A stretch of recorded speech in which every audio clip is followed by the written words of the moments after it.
రత్నం అపూర్వకి phone చేసి, "అమ్మ, ఈ ఇంట్లో మొత్తం వెతికి చూశాను. ఆ బొమ్మ ఎక్కడా కనిపించలేదు" అని చెప్తూ ఉంటుంది.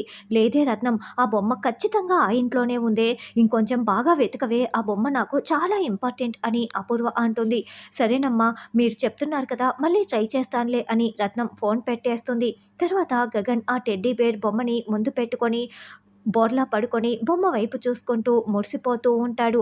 ఆ బొమ్మని తదేకంగా చూసుకుంటూ ఏవేవో జ్ఞాపకాల్ని గుర్తు చేసుకుంటూ ఉంటాడు. సరిగ్గా అప్పుడే రత్నం గగన్‌కి ఏదో గ్లాస్‌లో పట్టుకు వస్తుంది. ఒక్కసారిగా గగన్ ముందు ఉన్న ఆ బొమ్మను చూసేసి, "అరే! మేడం చెప్పిన బొమ్మ ఇదే!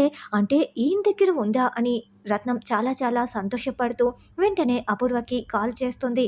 "అమ్మ, మీరు చెప్పినట్లే ఆ బొమ్మ ఉందమ్మా. గగన్ గారి గదిలోనే ఉందమ్మా" అని చెప్పడంతో, "అయితే ఏదో ఒకటి చేసి ఆ బొమ్మ తీసుకురావే" అని అపూర్వ అంటుంది. "సమయం చూసుకొని ఆ బొమ్మని కొట్టుకు వస్తానులే అమ్మా, మీరేమీ కంగారు పడకండి. నా కంటైతే పడిపోయింది కదా" అని రత్నం ఫోన్ పెట్టేస్తుంది.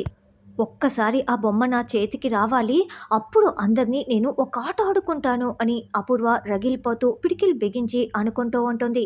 తర్వాత భూమి పోలీస్ స్టేషన్‌కి వచ్చి అక్కడ ఉన్న ఇన్స్‌పెక్టర్‌ని రిక్వెస్ట్ చేసి సీసీటీవీ ఫుటేజ్‌ని చూస్తూ ఉంటుంది. ఇక ఆ సీసీటీవీ ఫుటేజ్‌లో శివ బొమ్మను తీసుకొచ్చి ఆ ఎస్ఐ చేతికి ఇవ్వడం, ఎస్ఐ ఆ బొమ్మని ఓపెన్ చేసి ఏదో చూస్తూ ఉండటం మాత్రమే భూమికి కనిపిస్తూ ఉంటుంది. అది ఏంటన్నది భూమికి సరిగ్గా అర్థం కాదు. ఆ సీసీటీవీ ఫుటేజ్ చూసిన భూమి, ఆ బొమ్మలో ఏదో ఉంది.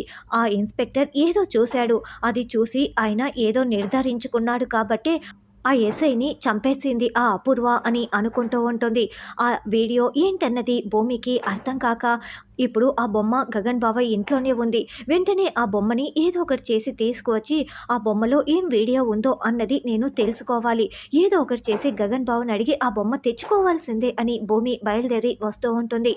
ఇంకోవైపు గగన్ ఆ టెడ్డీ బేర్ బొమ్మని వదలకుండా గట్టిగా హగ్ చేసుకొని, బొమ్మని ముందు పెట్టుకొని కళ్ళలో కళ్ళు పెట్టి చూస్తూ కబుర్లు చెప్పుకుంటూ ముచ్చట్లాడుతూ ఉంటాడు. మరి భూమి వచ్చి ఏం చెప్పి బొమ్మను తీసుకువెళ్తుంది, వీడియోని చూస్తుందా అన్నది రానున్న ఎపిసోడ్‌లో తెలుసుకుందాం.